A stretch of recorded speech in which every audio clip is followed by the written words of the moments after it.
The following program is produced by the Tech Talk Radio Network. Hi, this is Adrienne Barbeau. You're listening to Tech Talk Radio, and you're going to learn a lot.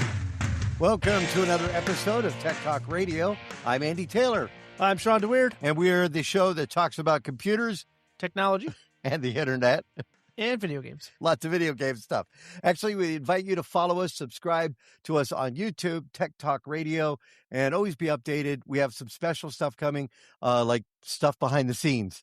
You know, we're like, oh, we got to cut that. No, we can include it. So we're going to be doing stuff, especially with your Elenco soccer stadium, which was kind of cool that you built that. And we have you went through and you took photos of you building it. Yeah, Max and I built it.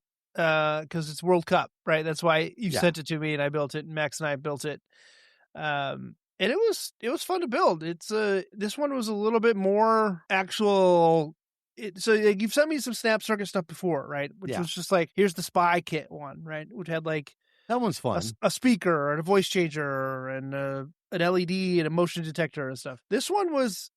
You build a little game. You build a little soccer game that shoots the little motors spin and they shoot little soccer balls. And it was cool. It was a lot more in depth. There was a lot more wiring to do. And you scared me by saying that the instructions were going to be hard to follow. So I don't know if I got a different set of instructions or if it just made sense to me, but Max and I didn't have any problems hooking it all. There was some missing pieces in the documentation.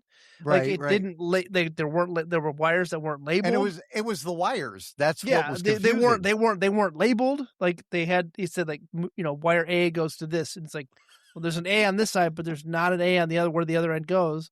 So we had to trace some wires and stuff. But yeah, Max had a good time putting it together. I mean, he doesn't fully understand the electronics concepts yet, but he knows that this wire goes here and it's a battery and positive, negative, that kind of stuff. So it was fun to put together, and Andy will post that video to link, but it's a little soccer game with a goalie that moves and, Elenco makes sound effects, and it's cool. Elenco makes these products, and you may have heard, being a parent or a grandparent, you may have heard of STEM, and that basically is, science, technology, engineering, mathematics. And it's the whole idea of using these theories to help understand. And while you might not be doing math, you're still helping to put stuff together. And what's nice about the ones from Elenco is you don't, there's no screwing in it. There's like one you have to do. I think you probably it's found like the out. Battery compartment. Yeah, that's it. But I mean, other than that, and it comes with everything you need to put it all together, but it's pretty much snaps. It's all snaps. And the motors, it's cool. It's really well done for what it is. And it works really well. And Max and Daniel enjoyed playing with it. So Daniel was a little more rough on it. And he wanted to use a real soccer ball. Well, right? he kept, because it's like it's got a playing surface, like it's got a little like plastic playing surface that covers where the electronics are. And Daniel just like rip that out, and then it's the whole thing. But it's a little bit of rewiring once Daniel plays with it. How was the 4th of July for you last weekend? Of course, the show was on, but it was the 4th. How did you have fun? Did the kids have a good time? Still have all my fingers. That's good. We had a good time. We didn't do much. I mean, we went up north to where my parents are, because my mom's family always gets together for the summer, and it's just a summer cookout, and some sprinklers, the kids can run around it and stuff, and too much food. But my parents were traveling, so they weren't even in town. And my brother was traveling, and my other brother, his guard unit got deployed to DC for the 250th celebration. Oh, wow. So my brother's actually still in DC supporting the festivities going on down there.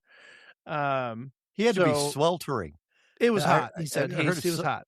Yeah. I had people from Arizona that went, and they were complaining about the heat. I mean, that tells you something. So, then they had the severe weather there and stuff. So we watched it on TV at the evening, and but we had a bunch of weather come through here.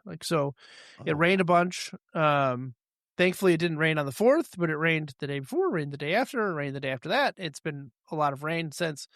So today was the first day we haven't had rain in like 3 days. So, it's really interesting because the fireworks show, they do a fireworks show at Animax Park. It's a combination fireworks and drones, which is pretty amazing when you see them all put together. People always say, drones, I don't get it. But when you could put them together and you could have them fashion, a saying like America 250 and some of the other things that we're doing, people were pretty pleased with it. One of the big shows that they do in Southern Arizona is the one in Tucson at A Mountain. A Mountain, of course, A for University of Arizona. And it's right across the freeway. People park at the convention center and they watch this amazing show. One year, when I was working at another radio group, they actually asked me to create the music from soundtracks.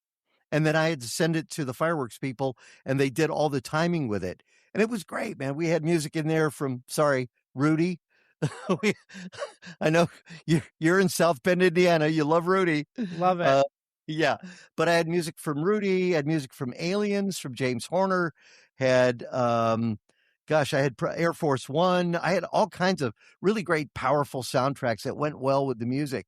And they use that. But they've talked that this year that they just did the fireworks show, final year for fireworks. They're only going to do drones. And I'm just wondering, with today's drones, because they're not using, Mavics, are they? I mean, to make this happen? I don't think so. They're probably just carrying a couple LEDs, and I don't know. I'd have to do some research into it, but Yeah. I know that we had a drone show on campus last year or maybe the year before, and it was like 1,200 drones. Yeah. It's amazing, right? It's huge. It's ridiculous. It's a lot. Yeah. And they're all synced up, and they were making pictures of the Golden Dome and Touchdown Jesus and other things. And it was crazy. It was good. It was very well done, and it was synced to the music and all stuff. So it was really well done. It's just, I don't know. The money has to be invested. The company that's doing it has to make money. I get that fireworks are a liability. They're a fire hazard. Like, they're not always acceptable for the weather, that kind of stuff too. And you can be a little more creative with drones, but I'm surprised we haven't seen more of that. But the more people want to do it, the less availability there is for people to do it because there's only so many companies that do it. Right. So I can't imagine everybody is going to move to that, but it would probably save some money. Yeah. And it'll be interesting to see how it impacts for Tucson. If people say, "Oh, it's just drones," because you miss the bang, you miss the pop. They're not going to be doing that, of course, but it'd be one show and then another, and then, oh wow, you get a lot of those ooh wow moments. I will tell you something though ridiculous, Sean, that I heard, and I'm not knocking him. There's another guy that does, like I do TV segments. There's another guy that does TV segments that is a national guy, and his segments are sometimes pretty entertaining and informative. But he did one about fireworks, and I kind of wanted to stay away from the idea of how to take better pictures with your smartphone and fireworks, because let's face it, you see it at fireworks shows. People do it, hold up the camera the entire time, capturing the entire show, taking pictures, trying to get that one great picture to send to somebody who doesn't care. I mean, maybe I'm just being jaded, right? No, I mean, I've done my fair share of long exposure fireworks stuff. Yeah. And, I'll pull some links together so you can share some stuff from taken over the years, but it's not easy. No, and you're not going to be able to get, everybody tries to replicate what they see in professional photography, and you just got to put your phone down and enjoy the show. You're not getting, maybe now with newer phones, but you can't get that quality of picture with a phone. You just can't. Right. I mean, you could try, but again, you're spending the whole time trying, not watching the show. What you said right there, put the phone down and enjoy the show. I mean, that's, and I mean, I was in our backyard, and I've got a clear view of the show that happens at Marana. What did I do? I put on my soundtrack. Was listening to Rudy. I was listening to some great soundtracks while the fireworks were going off, and it matched with it. And that made it all the more better while I was focusing on the fireworks itself. But here's the thing that really threw me at the end of the segment. He said, and this is where I think we're just over-reliant sometimes. He said, if you're not happy with your picture and you've got one that looks like it could stand out, pop it into Gemini and have AI correct it. Then it's not a photo of the event. You know Right. what I'm saying?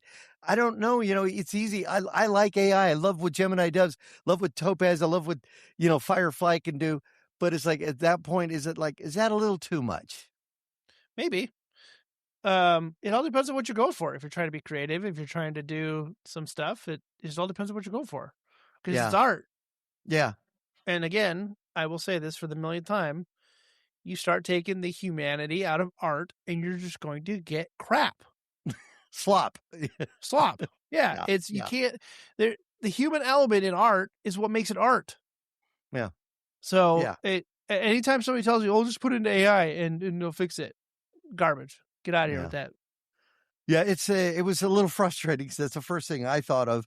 And again, I'm not saying that we shouldn't use Gemini for some things. I just thought at that moment, I thought maybe there is a time where you say, don't worry about it. Recently I made a trip to California. I went to my mom's and I found some pictures, some Polaroids, and yeah, that's my prom. That's me. Whoa. Yeah, I know, right? Getting my first radio. that was me. Actually, this is probably my fifth radio. And the thing is with Polaroids, they did not hold color very well. Nope. They didn't take great photos. It just got the image. All right. So I put it into Photoshop, Lightroom, tried to adjust, and there's so many different variations, so many issues. So I went ahead and used Gemini. I popped it into Gemini. I said, can you enhance this for me?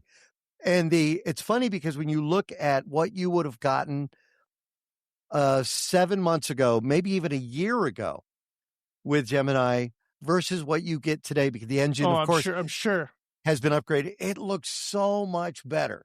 I'm sure. I'm pretty pleased with it. I'm still going to hold on to it because I figure, okay, I've scanned it, which is number one. That's good, that's a good question I want to ask you.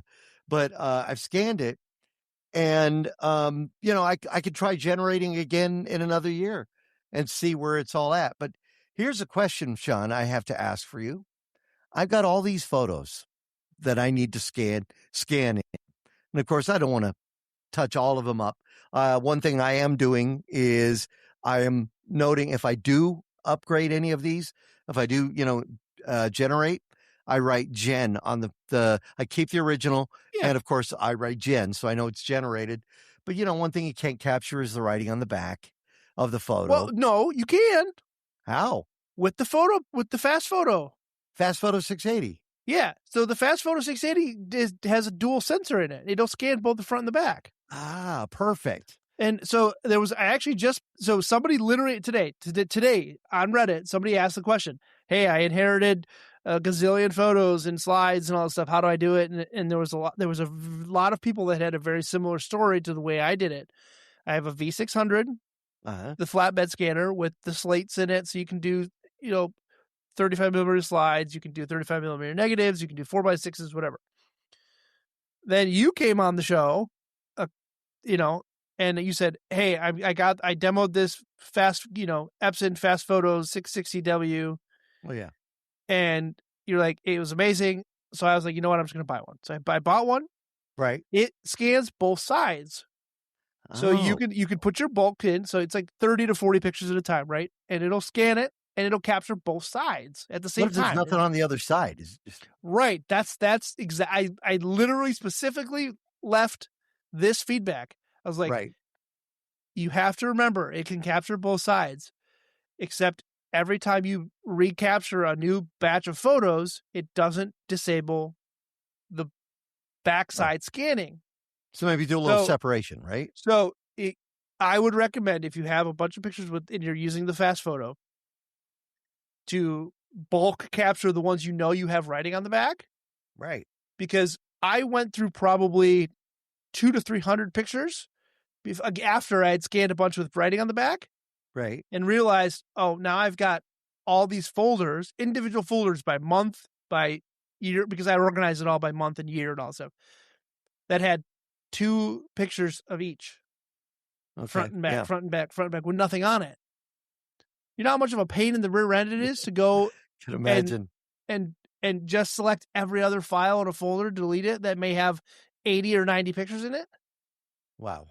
So if you're using the fast photo to do it, yes, you can scan both the front and the back, and it's pretty cool. I'll pull up a sample during the break and show you the front and the back. But you have to remember, if you're not scanning something with stuff written on the back, you don't want to have because it scans two separate images of And each it retains picture. them as like one image file. So No, that it way gives you an it A doesn't and a get B. A and a B. Okay. So it So it'll doesn't get give you lost. photo 101A, 101B, 102A, 102B. Got it. So it just generates a bunch more. And if you just have to go through and delete all the blank ones, it's annoying. So, but yes, you can scan.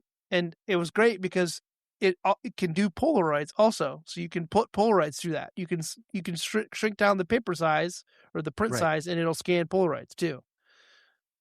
So if you have writing on the back of Polaroids, it do Polaroids. I did Polaroids, postcards, documents, 4x6s, 5x6s, all the way up to 8 by 8.5 by 11. Right. I have the Epson V39, which is flatbed. And I was wondering, if you don't clean the fast photo, which you have, right? They can jam up, can't they? Yes. If you have to keep that clean, don't you?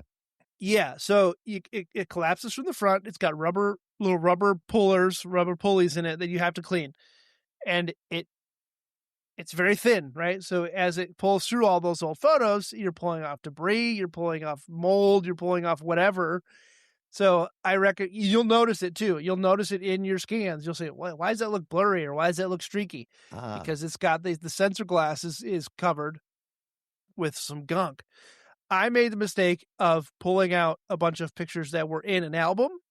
Right. That had been this weird adhesive in there, cleaned most of them off, put a handful of them through, and it just got gunked up. So I just used 70% isopropyl on a little lint-free pad, scrub, let it run, and it was fine. So, but I did that. Oh, perfect. I started doing that after every bulk scan. Like I would bulk scan, 60 pictures here, clean it, 60 pictures, clean it. So I started doing it every time in between. Can you clean like the photo itself before you do that? Or is it better just, no, don't touch the photo? Because you could, I could think maybe. Yeah. So you get varying feedback on whether or not you should clean them or not, right? And what you should clean them with. Most people just recommend you using water to clean them, but certain film reacts different to water than it does alcohol. You can ruin the emulsion on the film if you're not careful. So I would do a little bit of research on your own and figure out what works for you. It also depends on what film stock you have. So I cleaned them with alcohol. I cleaned all my slides with alcohol. I cleaned all my negatives with alcohol. I didn't clean any of my 4x6s, the loose stuff, because just the way the ink lays on it, it started getting weird and gummy and some other stuff. So I ended up just like wiping them off with like a microfiber cloth and getting any big chunks of debris off and fingerprints. But because you had glossy, matte, not matte, it was weird, a weird mix. But I'm sure I'm sure some film preservationist is out there screaming at me because of the way I clean my films. But Epson makes the fast photo line, and so far so good. And like, let me ask you, how would you adjust a photo like this, where you've got that orange tone? It's an old film stock. Is that something you could actually fix in line, or just leave it like this? I mean, it all depends on what your Photoshop skills are, or if you want to trust AI to do it. I don't, right? I have a very, it's I don't want to call it a mantra, whatever, but I'm very aware of AI and it's the way you can use tools with Photoshop and all this stuff. And I don't edit my photos. Right.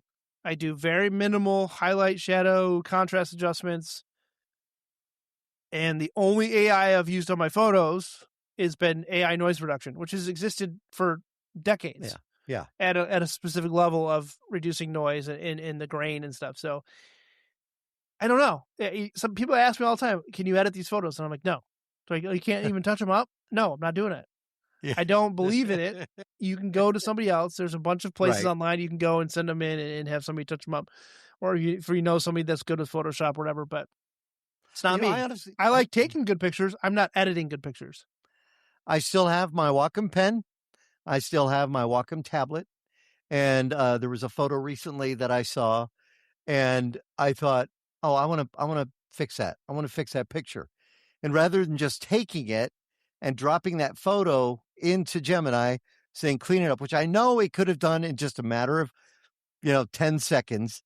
It was fun to take it into Photoshop, and the new Photoshop tools. Let's face it. There's a certain amount in there that have made it a lot easier than the previous Photoshop versions. If you've used those, or even if you use something other, Corel or any of the other programs that are out there, but it's fun to take it, and adjust it with the pen and draw right on the tablet and look what you're doing on the screen.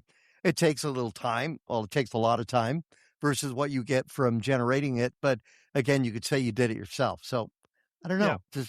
It's something to think about. So I did a quick search for tips on how to clean loose 4x6s, and I was right. A microfiber or a lint-free cotton pad, distilled water. There is a photographic pink cleaner, PEC 12, which I have some of that too. That's what I used for when I cleaned mine. But always test it on a non-important photo, because and especially Jets, if you've printed your own, you are going to smear. Like if you've printed your own pictures on any type of paper ever, you can't clean those. They are just going to smear, and it's going to be awful. Right. But the things to never use: don't use glass cleaner because it's got ammonia and other weird stuff in it. Paper towel because it's a super abrasive. Magic erasers because it's basically sandpaper. So oh man, that would not be good. Sandpapering your photo, not good at all.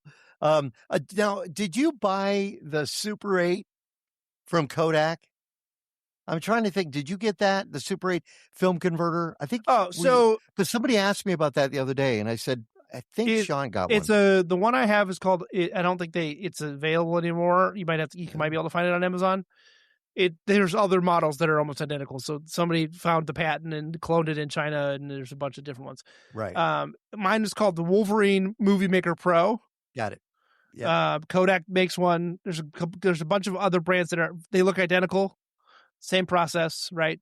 But it's a stepper motor. It pulls in, does frame by frame, spits you out a 24 frame per second MOV at the end, so you don't have to do any of the post processing on those. There's benefits. There's pros and cons on that. But it was worth it. Yeah. Yeah. You got your project done. So that's kind of cool because I saw that Kodak has one. Somebody had asked me about it. And I said, I've never used it, but I think Sean has used one. I think the Kodak one, it looks almost identical to the one I used. So I can't imagine it's going to be much different. Huh. It's interesting. The people are looking to preserve their data. I mean, photos, just stacks of photos. And they were sitting in a photo album that I brought back, and that photo album was falling apart. Well, so first thing I did, take them out of the photo album and... Hold me to this, what I'm about to say. Hold me to this, right? All right. How many times have I said there is going to be analog film stuff coming back in stores, and you're going to see more instant cameras, and you're going to see film in stores again? How many times have I said that on the show? I've said that. I've said it a lot, but I've always kind of thought... I've been saying there's going to be an analog revolution of some kind, right? People are going to go back to shooting film.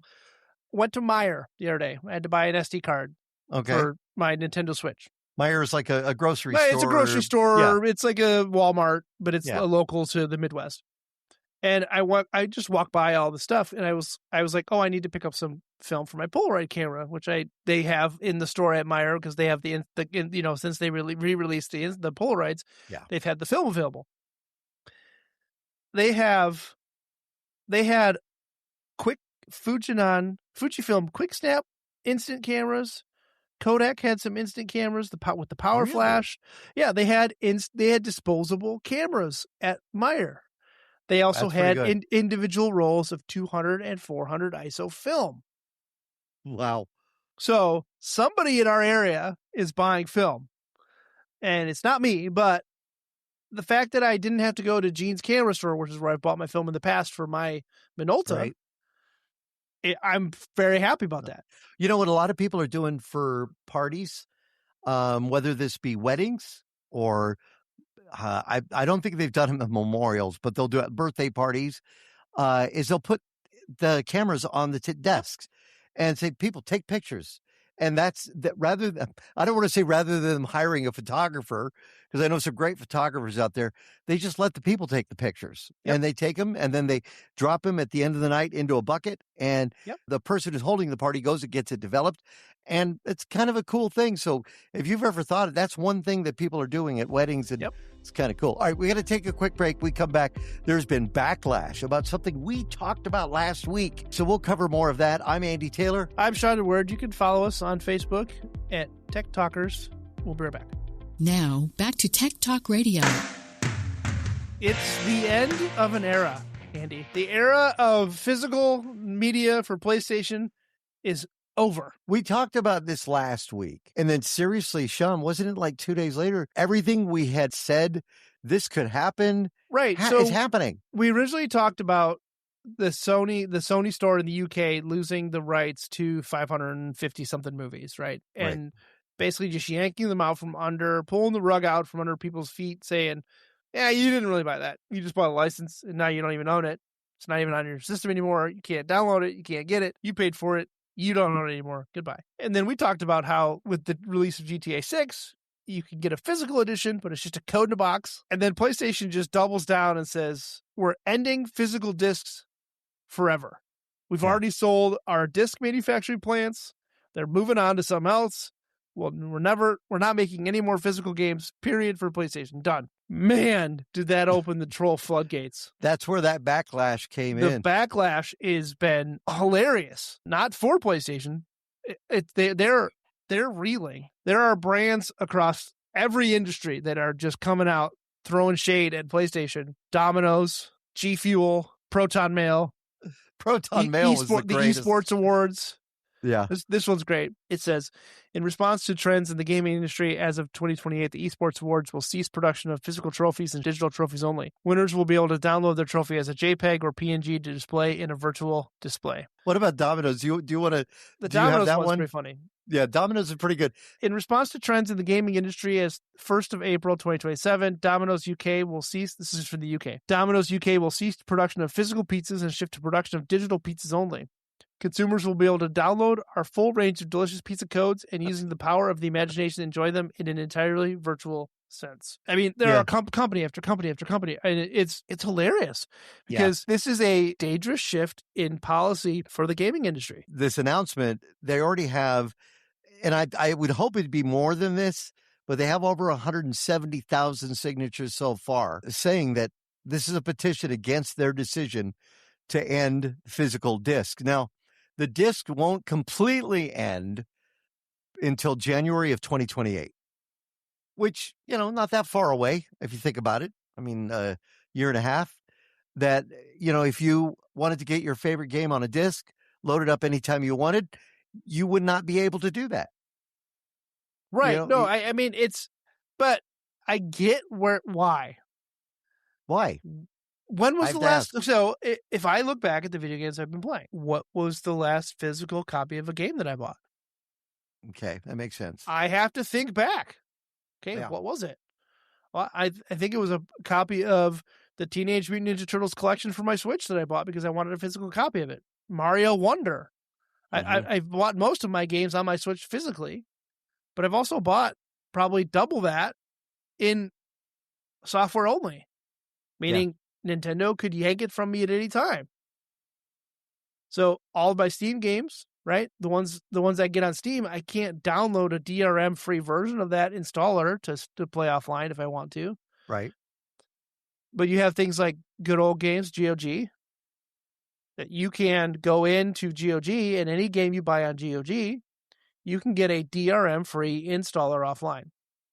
You can. So you could take it. You could physically own it, move it, store it, whatever, burn it to a disk, and then put it on another machine or save it for a future event. So, but that's why isn't Sony doing that? Is it because of the size? Just like, hey, you bought the game, okay, cool. Here, you play it here on our platform. You could also download it so you could play it on your console. It's a tricky scenario, right? Because if you want a game that's not bugged out and complete, you got to get updates for it. Mm-hmm. Well, they're not shipping you another disc with the updates. Right. You got to get those updates applied to your hard drive. And they've been doing this. This is the way it's been since early GTA for the Xbox 360 and the PlayStation 3. You got the disc, you installed it, and then you installed updates from the web to play online and things like that. So not every game needs to be online, but if a game ships and it's got bugs, it's got to get fixed. Yeah. So you got to be able to get updates for it. But again, they're not shipping you a disc for the updates. Right. You got back in the day, if you will, right? When you got a game and you bought it on a disc, it came with whatever bugs it had, and that was it. Yeah, that's true. So we're in a world where everybody wants a perfect game. Everybody wants to be connected to the internet. Everybody wants to have it immediately.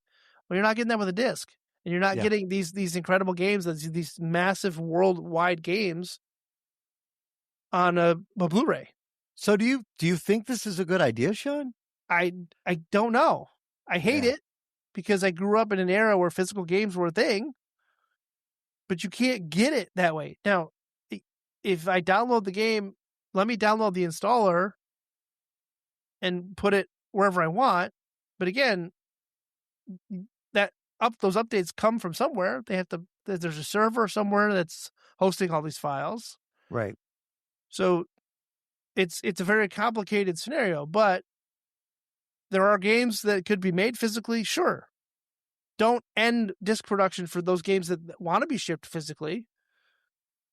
And don't just do it completely. But I get that there are these huge titles that are out there that won't fit on discs. And it's an inconvenience for players. And people don't realize how much of an inconvenience it was to have to load multiple discs. Final Fantasy VII on the PlayStation 2 was 4 to 7, whatever, a gazillion discs. Solid Snake, 3 discs. On the flip side, Sean, there are games that I own I can't play anymore. That were for Windows 95, 98, and whatnot. I can't play them, but I could go on to games and I could play them there. Yeah, that's. But I'm spending money again.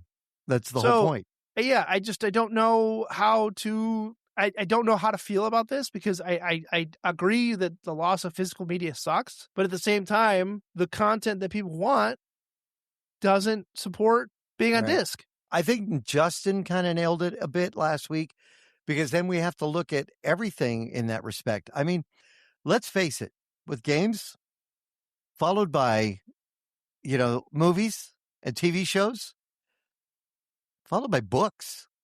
We have seen more and more people now using e-readers and using digital books, digital media. We have a big, huge book show here in Tucson, the Tucson Book Fair. People still like to read books, but many people ingest that content online. They download their book and they read it at their leisure, whether they're, on their tablet or whatnot. I'm kind of wondering, Hideo Kojima, and I don't know if I pronounced his name right, was quoted by GameSpot saying, consumers are at the mercy of subscription streaming services. Nations, politics, and various ways of thinking, access to films can be revoked at any time.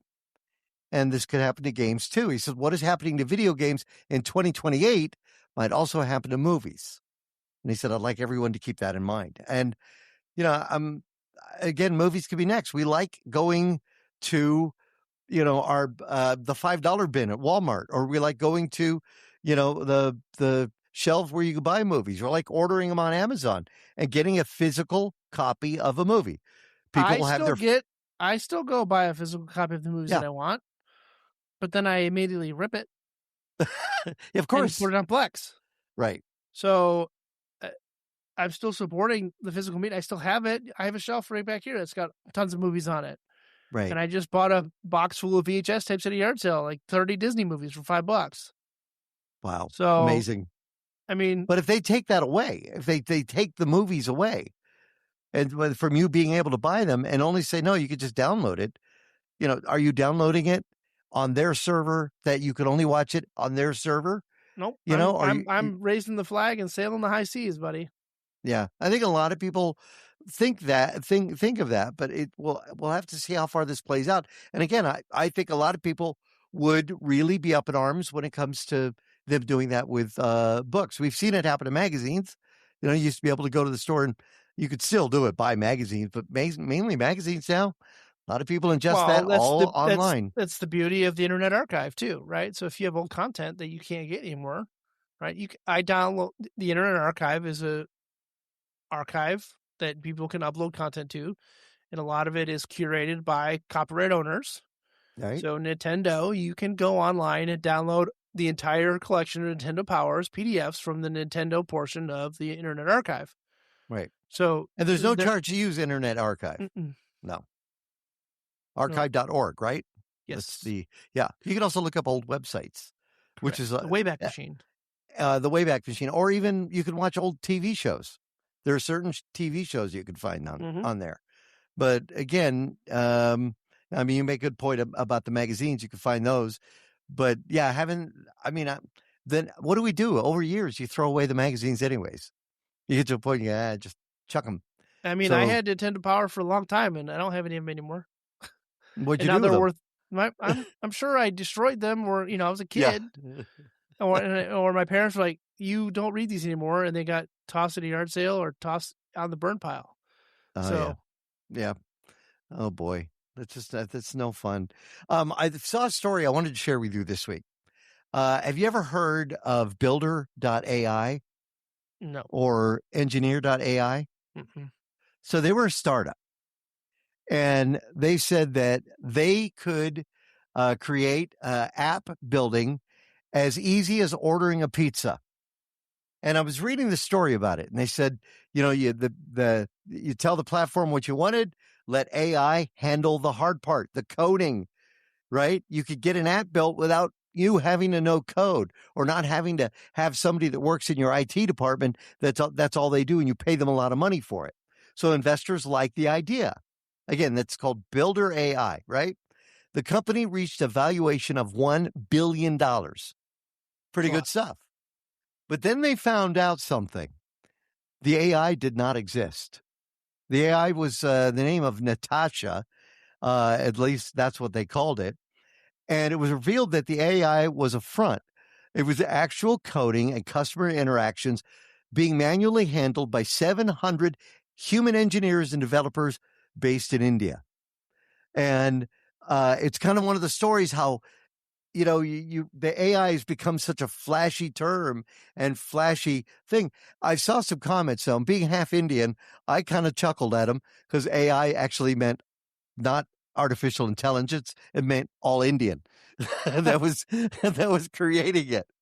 But it's a great story. If you want to go online and find a story about what happened to them, and they since, of course, they've gone bankrupt. Builder.ai or Engineer.ai. But yeah, pretty interesting story how they raised that much money and then found out on a false premise. Not AI. Maybe all right, we're going to take maybe the rest of the AI bubble will go that way. That's what people are saying. We're going to take a quick break. We come back. We've got some listener questions we will share with you, and a brand new product coming out from Insta360. We have some info on that we'll share with you. I'm Andy Taylor. I'm Shawn DeWeerd. Find us on your favorite podcasting platform and subscribe to us on YouTube at Tech Talk Radio. We'll be right back. And now, back to Tech Talk Radio. We love the listener questions, and we got a great one in from Regina in Saurita. And I don't know if Regina's given us some shade, Shawn, but I wanted to share it with you. It says, I was going to follow your advice and try to build my own computer, but a guy at work told me that was bad advice. So the guys from Tech Talk Radio were giving out bad advice. Because we've said that before. We've said what a great experience that could be to build your own computer. Put your. Well, I think we all built our own computers. I think the machines we're all running the show on. You, me, Justin, Matt, everybody that's been on the show has been running on computers they built themselves. So. The only thing I have that's not home built is my laptop. That's probably it. This guy at work told me it was bad advice, that it was better to buy an already put together computer because I would save money. Depends. So Regina said maybe we're giving bad advice. What is your best thought on this, Regina and Saurita? It depends on where you can get it and what kind of deal you can get. Yeah. Right? Yeah. I would say if you live by a micro center, they have incredible flash deals on pre-built computers. Oh, yeah. I get emails from them all the time because we have one there's a Micro Center in Indianapolis. It's like 2 hours and 45 minutes away because it's on the south side of Indy. And I get really mad when I find a really good deal and I want to get it, but you can only pick it up in the store. I'm not driving 3 hours to get it. But there are some reputable pre-built computer manufacturers out there. But let's face it, we like motherboards from Asus. Asus has some pre-built systems that you can buy. So the problem right now is a lot of these pre-builts have probably had deals and built RAM and stuff before the prices got out of control. Well, even so, Sean, I don't know if you know, even then, so here's the deal. And I'm going to say to Regina that the advice that her person is giving her is right. I mean, the advice we gave and we have given in the past about building your own was great, man. It's fantastic. But honestly, the idea of building your own right now is just too expensive because Dell and Asus and some of the other manufacturers, Alienware, whatever, they actually have deals, long-term deals that have been written in that we get the memory for this amount of dollars. We get the SSDs for this amount of dollars. We get motherboards, CPUs, casework, so they're locked in. I bought, and I told you not long ago, I got a great deal at Walmart. I bought a processor, a 14K, and it was like an i9. I bought a motherboard, a Z790, and I'm pretty happy with that. But the problem is once I started piecing everything together, Sean, the memory, DDR5, and then the other day even, I was in Office Depot and I was looking for a power strip, and not just power strip, but jewel rated, the whole bit. And I walked over as I always do, I walked over by the hard drives, and I look at the SSDs, and I had to double take because a year and a half ago, I could buy an SSD, a 1 terabyte SSD. I could even get it as low as maybe I want to say $70. Yeah, maybe even cheaper. They're now going for over $430. For just 1 terabyte. Now it's interesting because you get a 2 terabyte M2, you could get that for right about the same price. But SSDs right now are in demand. It's not just memory. Which is crazy. Yeah. Yeah. And graphics cards too.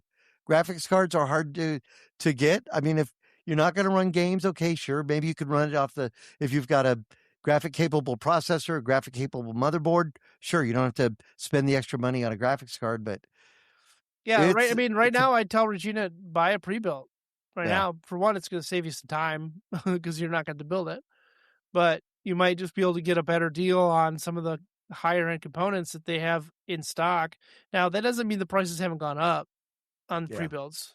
Motherboards and cases and other peripherals are dirt cheap right now because people aren't building computers right now because the RAM and the memory prices are so expensive.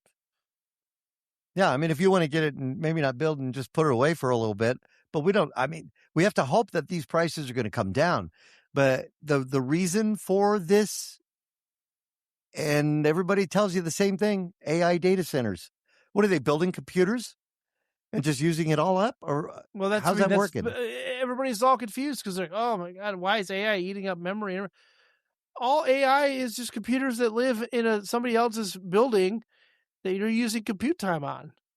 Yeah. So that all that cost is going into building the pieces that are needed for those huge multi-billion-dollar factories that are just cranking out data. It's compute power. Well, it's frustrating. So, Regina, I think micro centers we don't have here. I think the nearest one, they might have one in Phoenix. I'm not sure. I'd recommend Costco if you've got a Costco membership, Sam's, Best Buy. And what I would recommend with Best Buy, if you go in there, look at their open box deals. I've had really good success with open box deals. My last laptop I bought, I got an open box price on it that was mind-boggling. Somebody told me the other day they bought themselves a computer. They got it for $500. Normally that computer would be about $1,000, and it has everything they need, what they need to do. 1 terabyte hard drive in it. It had 16 gigabytes of RAM. So again, they were pleased with that. So, check the open box deals. And if you're willing to deal with people, Facebook Marketplace always has hidden gems. People don't always know what they're selling. People don't always know what they have, but you take a big risk on buying used equipment. So if you're willing to take the risk on used equipment, Facebook Marketplace is a great opportunity to get some killer deals on something that, somebody's needs money real quick and they need to get rid of something at a loss. You might be able to find something good there, but, your mileage may vary. Yeah. I also wouldn't, SWS Electronics, they're here in the Tucson area, Sean. They sometimes will take computers when somebody has to upgrade or needed to upgrade, and they have a bevy of used computers as well. So you may take a look. If you don't have to have a new computer. I mean, having a new computer is great. You could run everything you need it to run. But if that's the case, I'm not sure what, Regina was going to build one. So I'm sure she was going to build for something that she really wanted to benefit from and get the best bang for the buck. Your best bang for the buck right now may be to actually, unfortunately, just buy your own rig. And while you may lose some of that the ability to say, I built it myself, this might still be a good solution for you. I saw this one on Threads, Sean. And I thought, well, it's not asking us the question, but it made me smile. So I wanted to share it and wanted to see what you thought. It's Lynn Mama's Baby Girl. They have the greatest names on Threads. So the question that she posed to everybody was, what's the best way to clean out the inside of your computer? Any helpful videos or how-to tips? Wait, you're supposed to clean the inside of your computer? I guess you are. Yeah, I guess, once in a while. Now, if Justin was here, we know he would say, just shoot it with a hose. I mean, so like my routine, I've got it right here. Actually, I bought this fancy little blower. I love that thing. Yeah, with the brush on it. I got one too. Every month or so, I just open up the side of my case and just hit it with the compressed air and kind of brush over the components a little bit, get all the dust out of there. And the tip I would give everybody is, if you're going over the fans, just to hold the fan down so it doesn't spin, because they don't like the free spin on the bearings. Just so you're not, because they're if they're don't not do powered, it when it's on. Don't do it when it's on. Don't do it when it's on. That's static and all that stuff. So power it off, unplug it, press the power button to discharge the capacitors if you need to. But I recommend going, opening the side of the case, brushing it with that, but then also like laying it on its side and getting the fan underneath, because a lot of computers have their power supply fans that are on the bottom to pull air in. Right. So sometimes people forget the power supply fans and stuff. But, the obvious things are, one, don't clean it with water. No. Don't spray any other stuff. Don't spray it with chemicals. Don't do any of that stuff. Now the outside of the case, different story, right? But you shouldn't clean electronics with water ever. And if you're doing it on the outside of the case and you're gonna, you want to use some whoosh, which I think is great, or any other product, put it on the microfiber cloth. Don't spray it onto the computer, because you might not have a fan there and that liquid's going to go inside the computer. So don't do that, always on the cloth and then wipe. But I mean, if you do that once a month, every other month, you unless you're a smoker or you have a lot of pets and you don't do a good job of cleaning your house, you're not going to have a crazy ton of buildup. Right? I see all these horror stories online of people that have an inch of dust on their fans, or, hey, my mom was a smoker, and it's just that tarry. And that's not just dust. That actually, I've seen it before on a video card, and to pull the video card and look, and it would not free spin at all, and it was brown. It was like so you don't want to do that around your computers. So if you do, or cigars.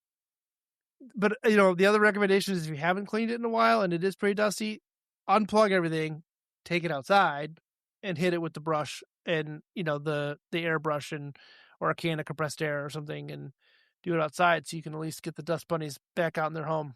Yeah, and he's got a can of compressed air right there. You still got to be careful with this, because this, number one, these little nozzles at the end of the compressed air cans can shoot off into the computer. That's true. Again, do it when the computer's off. Just Good recommendation. Don't have it on. And be careful, because if you hit it too close, the jumpers, there are little jumpers that can tell your motherboard, okay, do this, or it can do that, or it can't do that. They can fly off. Yep. And that's happened. So definitely the header pins will come off with enough force with the compressed air. Yeah, and then your computer won't start. Then you have to do then some you're serious blame searching. us for telling you how to clean it. What's that? Then you're going to blame us. You told me to clean exactly. it. Giving bad advice again. There we go. All right. Well, another one we got from Larry. I want to see if we can get to this one. What do you think about this one? Larry says, wanted to get your thoughts on this. I was thinking about thinking for security and the ability to watch some BBC and Canadian channels about getting a VPN. VPN stands for Virtual Private Network. So I kind of understand the concept. Is this something I can do with software, or should I just go ahead and buy a hardware router with VPN? We have Verizon as our provider, and they don't have that type of thing, with a question mark. Larry in Tucson. So there are tons of VPN providers, right? Yeah. And I use the one that is included with my Malwarebytes subscription, which I can connect to pretty much. There's a huge list of countries that I can connect to where they have servers based in, and it'll route my information through there. So if I'm blocked by something that I want to watch on Netflix that's only available in the UK, I can connect to a UK-based VPN and get that content through there. And I know Canada's had some good music specials, so maybe that's a deal. Yeah. You know, you can only watch them in Canada. It's weird because, like, here in Michigan and Indiana, we're so close to Canada. Like, you would think that kind of stuff would filter across no, it's all regionally based. So even because we're so close to Canada, that you still don't get that content. You still have to connect to a VPN. But VPNs are also just good for security, right? So it's like, if you're remote on a laptop and you're at a private, a public place, your information is going through their service provider, servers. Being able to connect to a VPN just helps you feel a little bit more secure, and you know where your traffic's going. So again, I use the one from Malwarebytes, but there's tons of free ones. There's tons of paid ones. You just got to do a little bit of research, and there's guides and stuff. But I know Symantec is one, Nord is another, and it's a matter of turning it on when you want. Now, if a hardware router, though, is that would be a situation where the VPN is on all the time, and then you just tell it which server you want it to jump to if you need to, right? Yeah. So I have a Netgear Nighthawk, and there's a Netgear VPN I can connect to. I've never used it because I just prefer a software version. Gives me a little bit more flexibility, so it's not always on. A lot of the major hardware providers for routers and stuff have hardware VPNs built in. But I mean, if you really want to go crazy, you can buy standalone hardware VPNs or build your own using OpenPFSense or something along those lines. Do your own firewall routers and stuff like that, your own VPN. That's getting a little home labby. And a little expensive, too. And it gets a little expensive. Yeah. All right, we're going to take a break, come back. Brand new product. We'll do that when we come back with Tech Talk Radio. I'm Andy Taylor. I'm Shawn DeWeerd. Find us on X at Tech Talk Radio. We'll be right back. And now, back to Tech Talk Radio.